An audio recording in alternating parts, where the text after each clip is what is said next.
আমার ভিডিওটা প্রথম থেকে শেষ পর্যন্ত দেখবেন আমি কি করতেছি। এখানে মেহেদি পাতা আছে আর এখানে আছে হ্যাক্স অয়েল, মানে মাথা ব্যথার ওষুধ।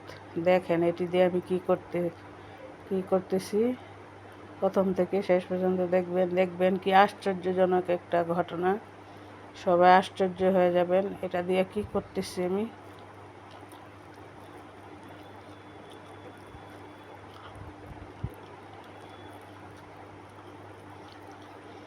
এই তো আমি লাগিয়ে দিলাম হ্যাক্স অয়েলটা।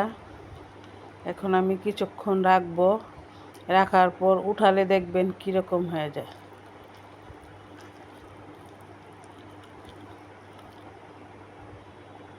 দেখছেন মেহেদি কালার হয়ে গেল। কতটা আশ্চর্য একটা ঘটনা, আশ্চর্যজনক, খুবই আশ্চর্য।